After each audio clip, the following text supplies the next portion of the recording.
Have you ever wondered how cryptocurrencies work? If you've looked into it, you might have come across the term mining and thought, what does that mean exactly? Well, let me explain. Crypto mining can sound complicated, but it's actually easier to understand if you break it down. So let's do that. First, let's start with the basics. What is mining? So mining is the process of validating transactions. Anytime someone sends cryptocurrency like Bitcoin or Ethereum to another person, that transaction needs to be verified so no one can cheat or spend the same coins twice. Mining is how we confirm those transactions and record them on the blockchain. Now this takes some time, processing power and energy, which is where miners come in. Miners use very powerful computers to solve incredibly complex math problems. So these problems are part of the blockchain security system, and solving them is what allows a new block of transactions to be added to the blockchain. Think of it like a lottery. Many miners around the world all trying to solve the problem at the same time, and whoever solves it first wins. Okay, but what does the winner get?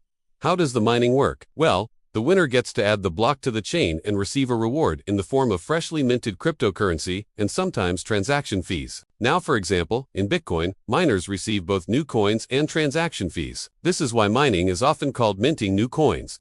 Now, obviously, this requires quite a bit of resources.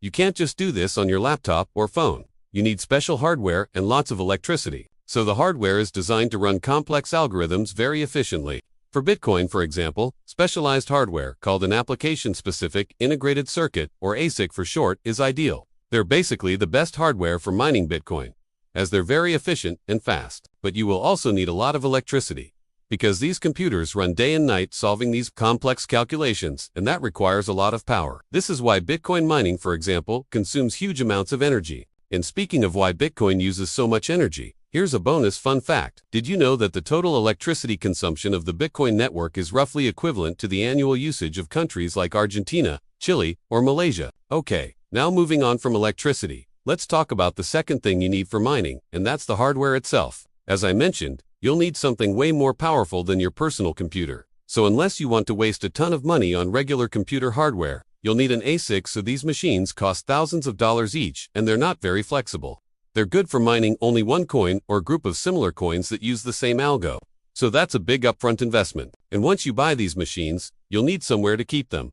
You can't just keep them at home. They take up a lot of space and produce a lot of heat and noise. So most miners actually rent warehouse space to house their equipment, which adds to their costs.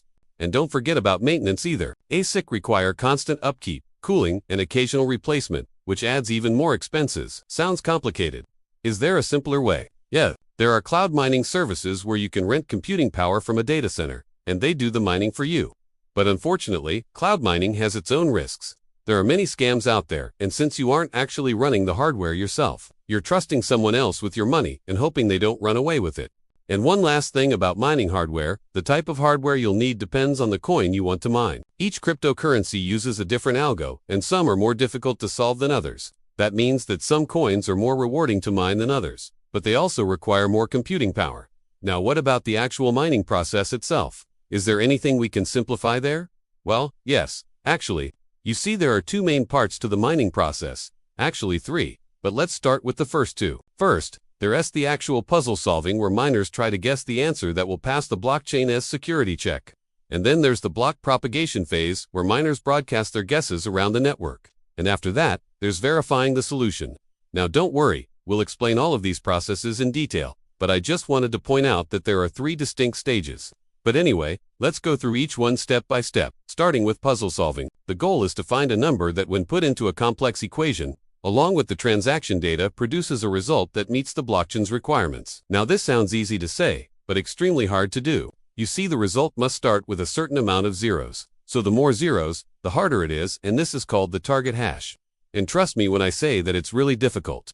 Miners spend countless hours and energy trying to guess the right number. In fact, Bitcoin's target hash currently requires 188 leading zeros, so finding the correct answer is really challenging. But once a miner finds a valid solution, they move on to the block propagation phase. In this stage, the miner broadcasts their result to other miners around the world. They're essentially saying, "Hey, I think I found the answer. Does anyone have an issue with that?" If not, the miner moves on to the verification stage, where other miners verify their solution. They put the proposed answer into the equation themselves to make sure it works. If it does, the block is confirmed, and the miner receives the reward. So overall, mining is a highly competitive process. There are tens of thousands of miners worldwide, all trying to beat each other and be the first to solve the puzzle and receive the reward. Now, I mentioned earlier that some blockchains like Ethereum no longer use mining to validate transactions. Instead, they use something called proof of stake or Unlike proof of work or POW, which is what mining is called, proof of stake doesn't involve solving math puzzles. Instead, validators, as they're called, stake their coins to participate in the process. So they lock up a certain amount of cryptocurrency as collateral to ensure they behave honestly and don't try to cheat the system. This staked currency is then used to confirm transactions and create blocks. In essence, instead of competing to solve a math problem, validators compete to have their coins selected to validate the next block, and the likelihood of being selected is based on the amount of currency they have staked.